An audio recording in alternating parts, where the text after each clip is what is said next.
আজকের আলোচনার বিষয় হচ্ছে অতীত। অতীতে আপনার লাইফে যদি কোনো খারাপ কিছু ঘটে থাকে, খারাপ কোনো ঘটনা যদি ঘটে থাকে, আমার কাছে কেন যেন মনে হচ্ছে সেই ঘটনাটা ভুলে যাওয়া উচিত বলে আমি মনে করি, ইনশাআল্লাহ। কারণ আপনি দেখেন, মানুষের জীবনে সুখও আসে, দুঃখ আসে।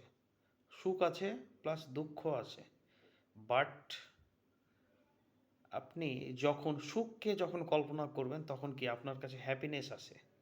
বাট আপনি যখন দুঃখকে নিজের ব্রেনে রাখবেন তখন কি আপনার মাঝে দুঃখ অতিবাহিত হয়।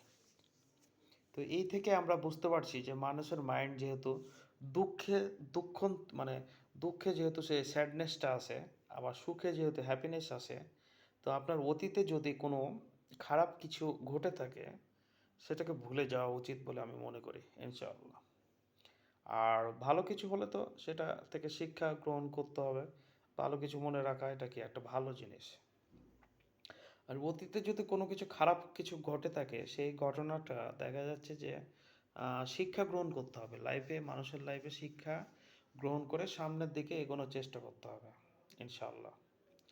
বাই দ্য ওয়ে, আমি কিছু টপিকস নিয়ে কথা বললাম। আজকে যে টপিকসগুলো বললাম যে অতীতের যে কষ্ট, দুঃখ, বেদনা সেগুলো কি ভুলে যাওয়াই উচিত। তো প্রিয় দর্শক শ্রোতা, আজকে যে বিষয় নিয়ে আলোচনা করলাম সেটা হচ্ছে কি অতীত লাইফের খারাপ কিছু ঘটনা নিয়ে আলোচনা।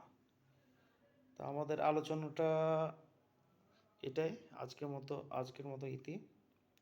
আপনারা আমার সাথে আমার পেজে অ্যাক্টিভ থাকুন। এ কারণে কি পেজে লাইক দিয়ে রাখুন। হুম। আর ইউটিউব চ্যানেলটা সাবস্ক্রাইব করে রাখতে পারেন।